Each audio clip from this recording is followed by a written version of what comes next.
those of you who don't know me, my name is Caleb Funk. I have been with IMAGINiT for coming up on 22 years now. I've done a little bit of everything here. I've done training and implementations, people management, and project management. And I work a lot with our marketing team to do these sorts of things. And I was approached recently and, gosh, we want to do a Vault webcast. What should we do it on? I said, you know what? Let's do tips and tricks. Because instead of just one specific topic as a deep dive, these are things that I come across with my interactions with clients that I'm like, wow, that was cool. What an interesting thing. And in some cases, I get asked questions. I always say I always learned more teaching classes than I ever did taking them, because I've answered all of my own questions at some point. And then I get asked a question that I've never thought of. That's where some of this comes from. As we go through, it's different things that I've been asked, and people say, well, can it do this, or how could I do this? And I figure, we figure it out together, or we just find a new way to do that. And for me, it comes into these areas. These are some ones that I kind of came up with that are always areas of discussion, things that people want to do a little differently. So I'm going to kind of go through each one of these. We're going to take about half hour, 45 minutes here, kind of talk through these. And the searching actually came up last week. I was able to add that one in, just some new things that a client had asked me. Controlling the working folder, and there's different ways that we can do that with basic and with professional. And another thing I'm trying to do with this webcast is make sure we split out, this is how it works in basic, this is how it works in professional. So we'll look at some ways of doing that. There's the collaboration tools. This always comes up. Whenever I show it, I'm always surprised that it's how much it's flown under the radar, the ways that we can share some of these files.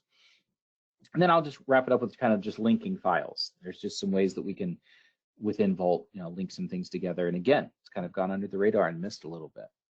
But what I want to do is dive into the idea of searching. And the first thing with searching is using tokens, which that's nothing to do with what Autodesk has as their Token Flex program. Has everything to do with the way that files are broken up.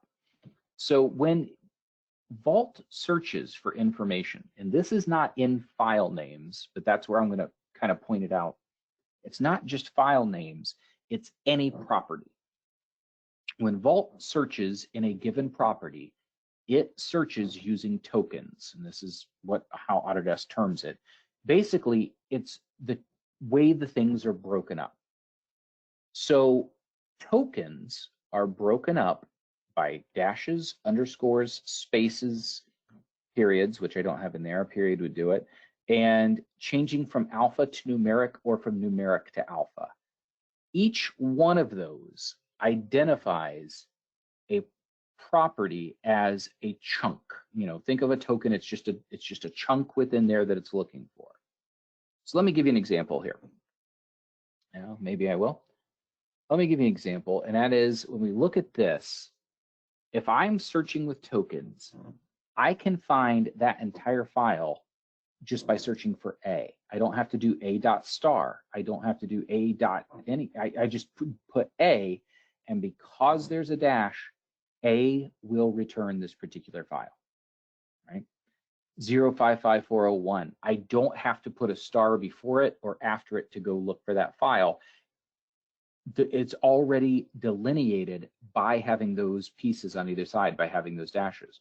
321 is a separate piece that we'll search for because it's got a dash in front of it, a period behind it, and then IPT because of the period that's there. Great white shark doc. Great white or shark. It'll find any one of those because there's a space splitting them up. Then doc, right? Because we've got that, it's split out for that. And in this case, it's the idea of moving from alpha to numeric and back to alpha. Great work.xls. It'll find GR separately. 8, it will pull out separately. Work, it'll pull out separately. And XLS, it'll pull out separately. And I want to bring this up. This is something that I've actually done on previous webcasts, I've talked about before, but I catch myself doing this when I'm working with these different tools where I'll search for something and I'm like, why did it give me all of that? Suddenly I have a much bigger list than I would have expected. And it's because of the way the tokens are broken up, right? It's because it doesn't see A-055401-321 as a single unit. It sees it as those individual chunks. So that's more of just an awareness that I wanted to bring up. And it's really useful because now if I know that, a lot of times I'm really searching for the last 4 digits of a part number. You know, I'm searching for we've got it split up where it calls out whether it's an assembly, it calls out this, it calls out that, but all I really want in the world is these last few digits.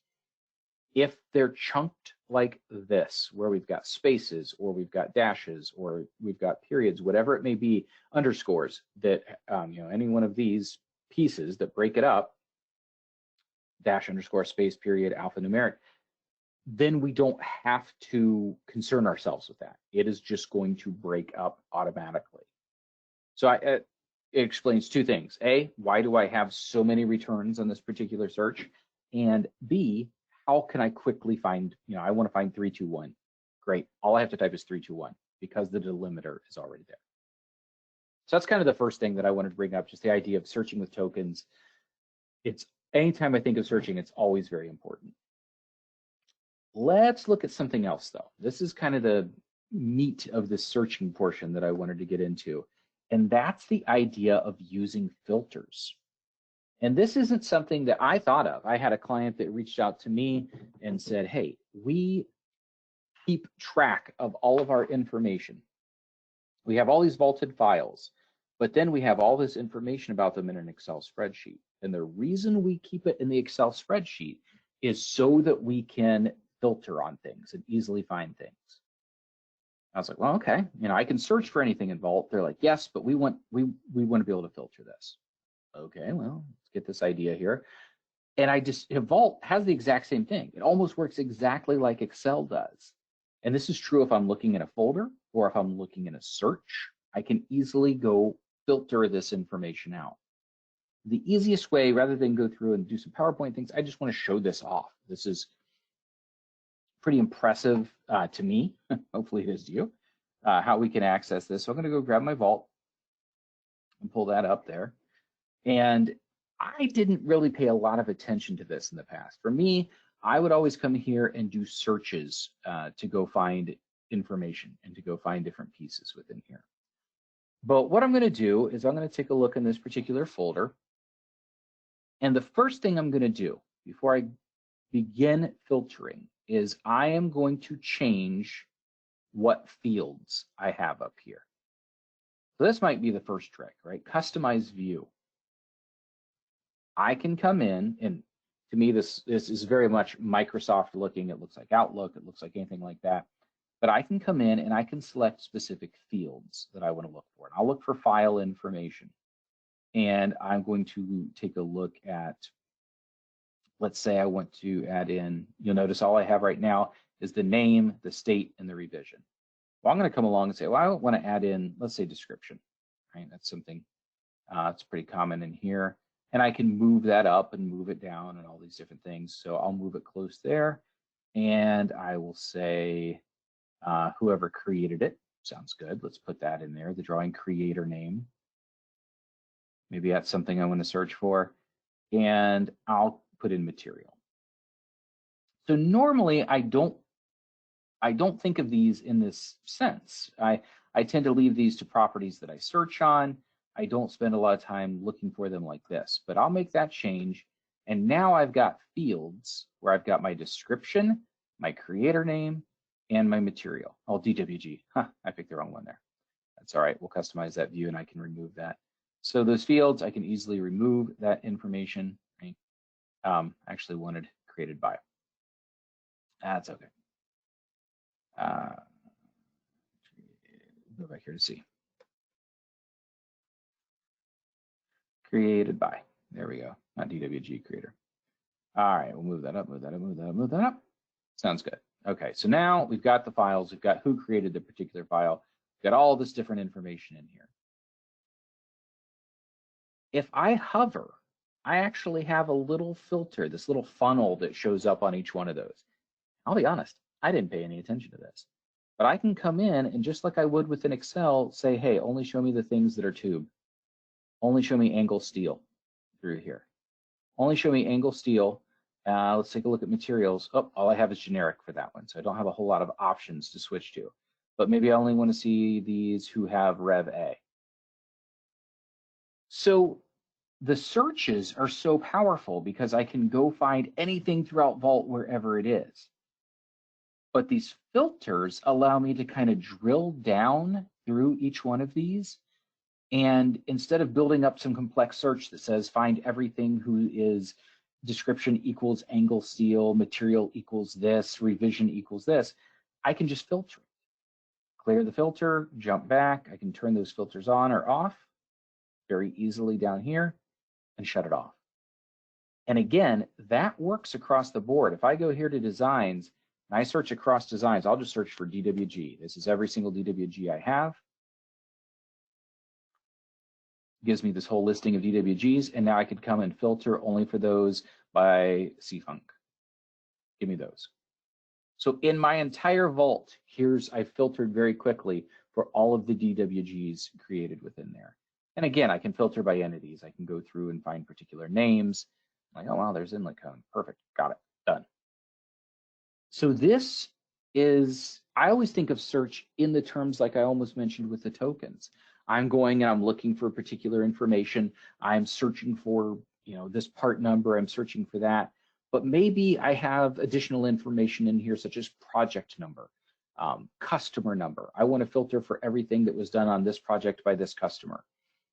I can do a complex search for that, but I really like these. It's just one more way to access that. Notice I can also go in here and do a search. Like I could, if I had a really long list, I could search for something within that list. And then I can control it where I say begins with, does not equal, is equal to, all of those different types of things are controlled through there. So absolutely wonderful tool to access that and pull that information in. And it does filter just like Excel. So this was something where, again, I had never given it much thought, and when we started talking to the client, I thought, well, I bet we could do that. And I can now come in and begin accessing that information as part of that.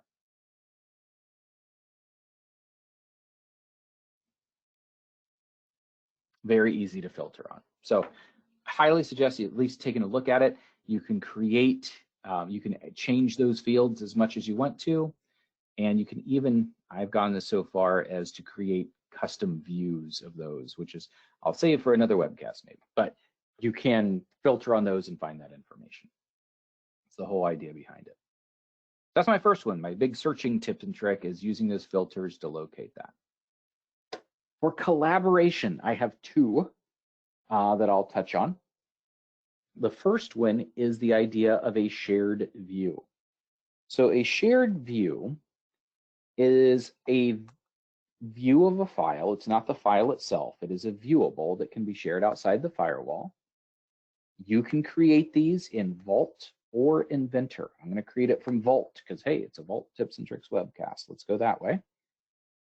When you create it, it uploads it to Autodesk Cloud, and it's good for 30 days. Shared views expire after 30 days by default. You can extend the life of the shared view, but it's going to expire after 30 days. For the person on the other end, they do not need a license to see the shared view. They do need an Autodesk account, but they don't have to have any software. They don't have to have any license to anything. And it's just a viewable that they can access and take a look at. Shared views, these have been around for a couple of releases. I like how they're integrated into Vault. If you have not paid attention to this yet, this is a really slick tool. So again, I'm going to go back to Vault. And I will take, I already did that one earlier. I'll grab this cover plate. So here's just a little drawing I have. I'm going to take that. And here, this is it's a collaboration toolbar, but I've got share view. And it says upload to Autodesk Viewer and share the view. And that's exactly what I'm going to do. I'll go ahead and upload that. It's going to take a second. What do you want to name it? Cover plate is fine with me. and I'm going to share that particular view. So it processes it and it's going to push it up. And it says a couple of minutes. It's not going to take very long at all. This is a simple little drawing. And once it's processed, it's going to give feedback to me, and it's going to say, hey, do you want to go view this? And I absolutely do. So I can take a look and see what this looks like within the viewer. Okay, so I could copy the link. I'll point that out. I could copy the link. Matter of fact, I will, and I might drop it into the chat here in just a minute so everybody can see it. It's because anybody can access this, again, as long as you have an Autodesk logon to this. But I'm going to go view this in the browser. So this pulls up my browser, my Autodesk Viewer browser, and I can view that file. So if I wanted to share this with someone external to my company, this is such a good way to do it. I can come in, I can view information. I have access to layers in here. I can turn off different layers.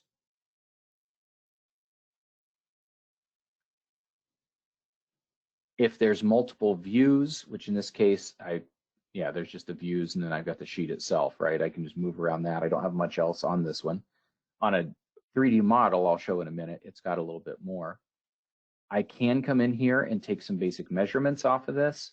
This is a viewable, so you notice I'm getting a symbol there for approximate, and it's because this is pretty close, but I don't know if it's perfect, right? So be aware is kind of what this is feeding back to us. So we can see the approximate symbol in there.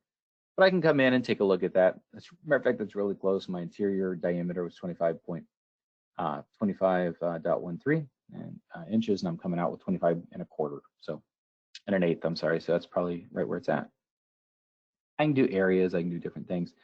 This, I can't do much here. I could take a screenshot and grab a screenshot of that image and download a PNG. I can print it out, but I can't really edit this file. It's literally a viewable that I have in here as part of that. Just going to go back here to my home view and I can see all the different information. Again, measurements, different pieces. This is a way I can share this information. I'm going to go to the viewer because I actually uploaded another 3D model earlier. And within here, again, this is a viewable, not the actual Inventor model, but I can come in here, I can move around. I could even go so far as to explode it. I've got the model browser, so I could come in and turn components on and off if I wanted to. It's a fantastic tool that we have to share this information, allow multiple people in here to come in and take a look at what's available. You know, this is what I'm working on. You can see it, you can mark it up, you can take a screenshot, all of those different things, but without actually sharing my model and without them having to have any licenses. This is all just using the Autodesk Viewer. So notice I did this one this morning, it expires in 30 days. I did this one just now, it expires in 30 days. So they're based off, I can come in, actually I can't here, I'd have to do it through another spot. I can take these and say, I want to extend the life of those. I want to send those out further. Get rid of that. So we can control those shared views and make them, you know, say, let's go ahead and remove the shared view, or we can extend the life of it if we're getting down to where we want it out there longer. Okay. The shared views, I just pick a file, I say share the view, it uploads it to my account, whatever I'm logged in as, within Autodesk Viewer, and then I can share that link with anybody else.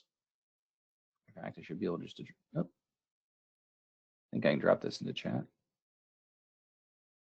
I'll say entire audience. There we go. So there's the link if you guys want to take a look at that. Log in there and take a look at that view. It's just the one I just created, literally just now. So you can go take a look at that if you want to. So that's one way of collaboration. So that's collaborating externally. Again, it's built in here. It's part and parcel of it. We can take those shared views and push them on out.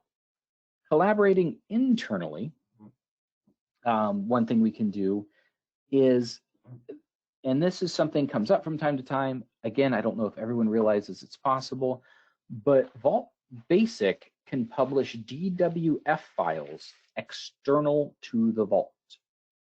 So we can take those files and we can push them external to the Vault to a folder of our choosing.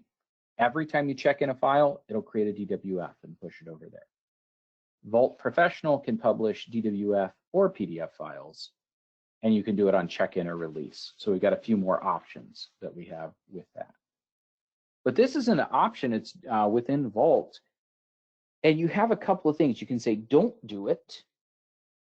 So that's the idea of disable visualization publish folder location. So don't do it. Dump them all into a single folder, or duplicate my Vault folder structure. So whatever my folder structure is in Vault, duplicate it. And then the last option is, where does it go? So I can pick a spot where I want that to go. So every time I check in, it will generate a new file and overwrite the other one. It's actually a pretty effective tool. This has been around for a long time. Some people aren't aware that it's there. And for me, this is always one that if you're trying to figure out, if you're using Vault Basic, for example, man, I really wish the guys on the shop floor could take a look at these drawings, but they're in Vault. We can publish DWFs, just push them out to that folder, and then they can be viewed right from there. Matter of fact, they can even be viewed using that same viewer I was using a moment ago. So there are ways to work with that, a couple different ways to work with that.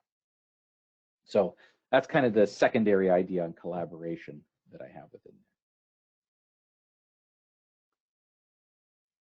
My third little tip and trick kind of thing was the idea of controlling the working folder. Now, working folder is an interesting topic. I bet if, looking at the number of people that we have attending this particular cast today, I would say, easily 40–50% of people say, I don't even pay attention to my working folder. Whatever files are there are there. And some other people would say, oh, no, we always delete everything out of it. I actually don't have an answer. I can't say this is how you have to do it. I see both cases. I think it depends on your individual environment and how you guys want to work with that. Some companies I've worked with say, nope, the working folder is always, it only holds the files you're currently working on. Nothing extra gets in there. And in others I go to, and their working folder is just a mirror of the Vault. Honestly, I can't fault either one of those. They're both valid strategies looking at that. But I do want to talk about just some tools we have for controlling that, manipulating it. So first of all, just for terminology's sake, working folder is the folder that when you check a file at a Vault, that's where your files go. And it's typically on your hard drive. And when you check a file out of Vault, it pulls it to my hard drive so I can work on it locally. So I just want to show a couple of things about that when we're working with that information. So one is the idea of get. If I want to populate my working folder, if I want to pull files from Vault to my working folder, the get command does it. So there's checkout and there's get. Get pulls files down without checking them out. I might use this if I had a really large assembly and I wanted to start working on it, or maybe I was going to go remote and I wanted to have the files on my machine before I went remote so that I didn't have to be downloading tons of files while I'm working at home. I just want to pull a bunch of stuff down. Get is going to pull that for us. I also want to talk about delete files on check-in. I'll point that out. And then the idea of just manually deleting files. So if I go take a look at my Vault, when I'm over here, I can select a group of files. I could pick a single file, all these different things. But then there's this idea of get. So literally what the command is called. It looks an awful lot like checkout, except the difference is it's not going to check the files out. It's just going to download those 3 files to my working folder. So now if I go to my working folder, and if you're not familiar with this, is one I always like to do, I can say I want to go to that working folder. Well, not for all 3 of them, I'll go to this guy. And I can see those files are downloaded to it. So that exact file is now right over here. I've downloaded it from one to the other. And I can do that, really, I could get a whole folder if I wanted to. I could take that and I say, go get that whole folder. It's going to download 18 of them. Sounds great. And it's going to go get those files and pull those multiple files down there so I can have them locally and begin accessing them. One time I would definitely use this is if I put my templates in Vault. Inventor can't get to Vault for those templates. They have to be local. So I could have the templates in Vault, and then I would go get them and pull them down. Also, like I said, if I know I'm going to spend a week at home and I'm working on this large assembly, I might get the files beforehand because a lot of them probably won't change, right? If it's a big assembly, I'm not going to change every single part in there.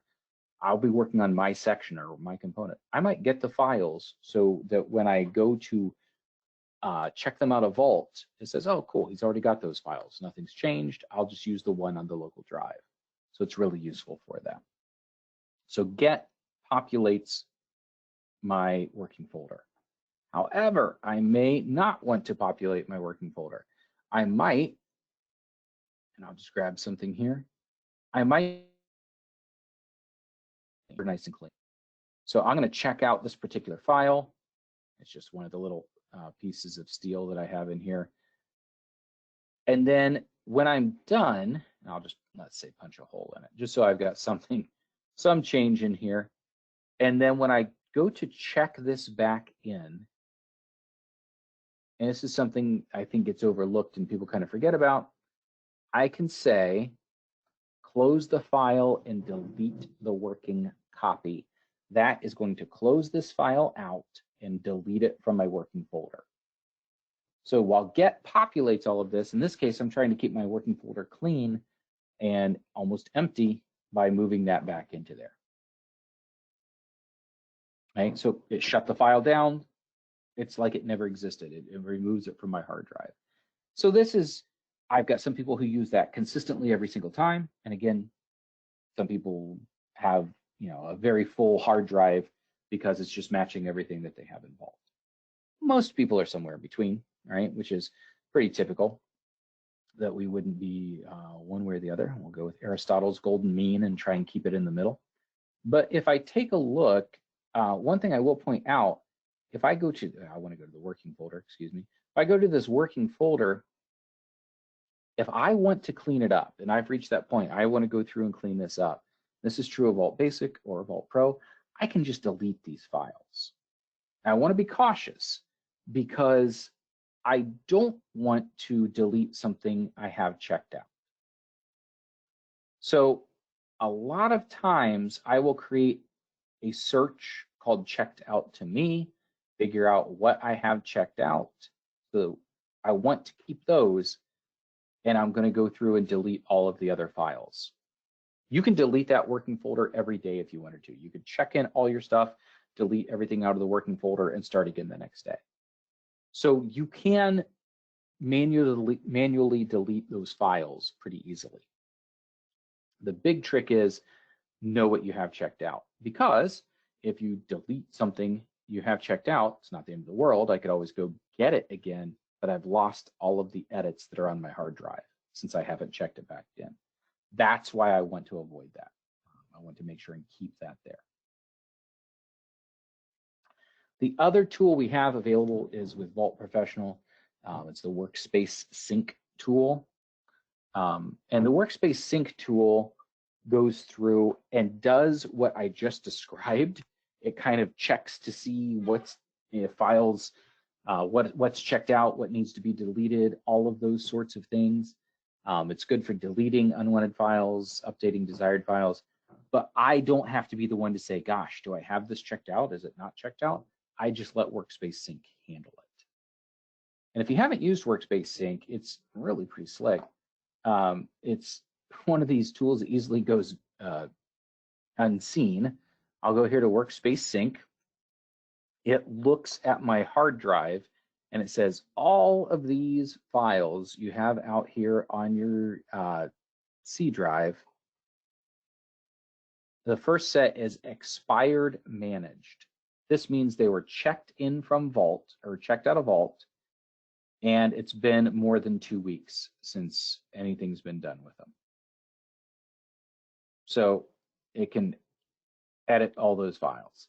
These are files that I have on my hard drive that got deleted from Vault. So these were deleted from Vault, but they still exist on my hard drive. These are unmanaged files. So an unmanaged file is a file I've created that has never been in Vault. And then these files are newer in Vault than I have on my hard drive. So it's going to download the new version of it. Download overwrite, and then here's some brand new files in particular folders that I've created and put in there. It's going to pull those down so that we have those. Now, all of this is controlled through a series of settings in here. Managed files expire after 2 weeks, unmanaged files after 3 weeks. I'm going to tell it to remove any empty folders. And I can even give it specific folders to never look at. I can say never look at this folder because that's my personal sandbox. But what this is going to do, it's going to delete 125 files and download 39 others that need to be updated. And it just goes through and sets up and does that. Via Vault Professional, that is a absolutely wonderful tool to begin editing that and working with that. So it shows, look, this is what happened. I removed these. Just popped up and says, hey, you removed a whole bunch of files. You're going to remove them from here because I'm backing up to OneDrive as well. But you see it goes through, cleans up all these files. There we go. So it will never touch checked out files. So that's why that's kind of nice. It's one of the benefits of Vault Professional is it will never touch checked out files. Kind of the last thing here with controlling your working folder, I mentioned using the Get tool to get templates.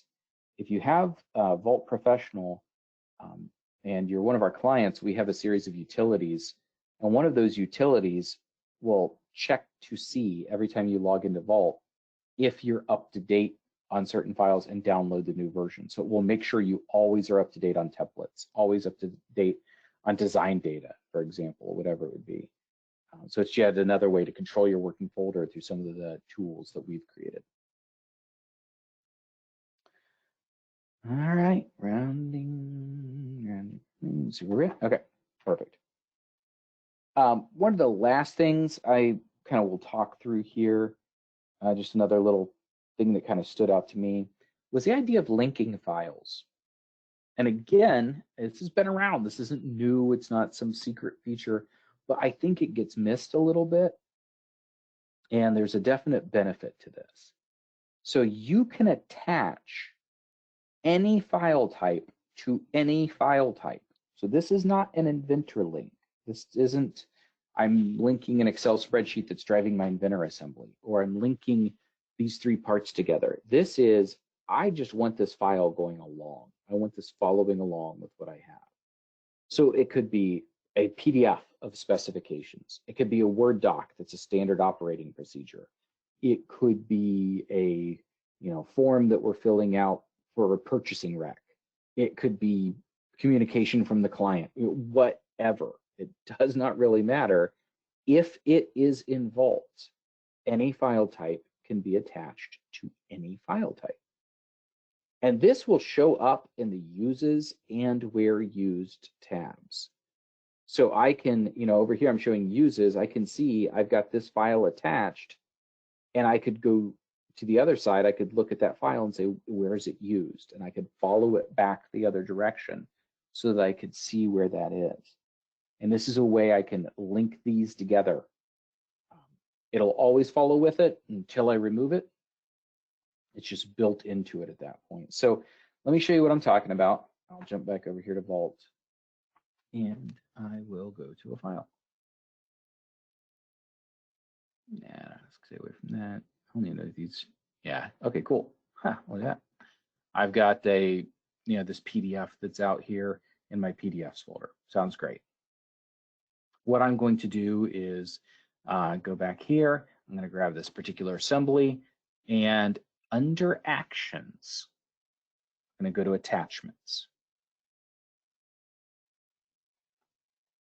Now, right now, there are no attachments, but so I'm going to attach one.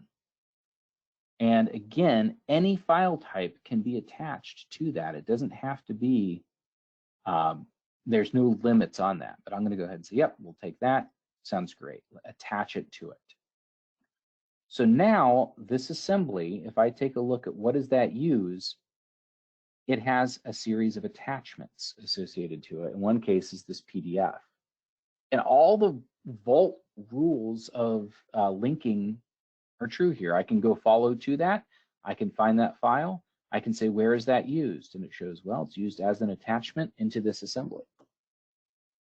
So I can control, I can attach that to anything. I could attach this, I could have gone the other direction. Let's take that. I'll take this PDF file here and I'll look at attachments, and there's no attachments, that's fine.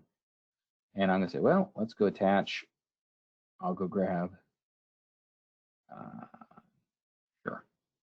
this IPT file to it. So now this PDF uses that IPT. It's linked to it. So it doesn't have to go just one direction. It can go either way. The idea is I'm leveraging information from one to the other. That's the entire concept behind it. So I could have, as part of an assembly, all of the specs, standard operating procedures, purchasing recs. If I'm using Vault Basic and I've got a Word document that's a change order instead of the Vault Professional change order, I could link that to it. I could go back and see that information. These, in a way, don't weigh anything, I guess is a way that I would say it. I'm not going to slow this down by having it there. It's a way of following the information and seeing that it's there and seeing that it's part of it. And again, it's been around for a long time. Attachments aren't really anything new. I think that it's just the way that it's at. It's not a path that I would think of immediately when I'm working with it. And even the tool itself, you have to go to actions and attachments and then choose the attachments. But I like the idea of, if I've got that information in Vault already, being able to link it to where I need it to be so that I can easily find it. And that's what that's all about. So lots of the random things covered there, right? It's part of the reason I enjoy these webcasts a lot. I don't know if you can hear my voice, but I'm just having fun. Because these are questions that come up with clients. They are things, these are actual solutions that I've been able to come up with for people as we've been looking at these different things. Couple quick things. I do want to open it up for questions here, make sure we've got some time for that. Couple of quick things to kind of wrap it up though. First of all, I mentioned our utilities just a second ago. And we do have our utilities, we've got them for server, we've got them for Vault Client, for Vault Server, and there's a webcast coming up on February 2nd that goes into what's new in the utilities. It's going to be the utilities, and it's also going to go into what's already in the utilities to give a better understanding, and then talk about some of the new features that are in there. One of them being the idea of pulling that information to a folder to keep your folders up to date. Part of the reason I know so much about what's going to happen in that webcast is I'm doing it, along with my buddy Pete Markovic. We'll be going through that and talking through all those different pieces. So, hey, if you want to hang out with me again, it'd be a good time to do that. You can. The registration link is on our events page. You can take a look at that. Another thing, I mentioned a lot of bits and pieces about Vault. Now, a lot of times I find that people are self-taught on Vault and have, or kind of, joined a company and Vault was there and they said, yep, this is how you check in, this is how you check out. And great, if it's getting your job done, that's awesome. But we do have specific classes for that as well. And right now, any of our live online classes, and anytime we say live online, live means it's a live instructor going through the class, talking about how to do that. We do have a 20% off on classes you sign up for. Basically, you just have to complete them by the end of March. And we do have some Vault classes on the schedule. So we do have specific classes you could take with Vault to go through and take a look at that. That is a large part of me talking for the day. Lori, we're going to go ahead and open it up for questions.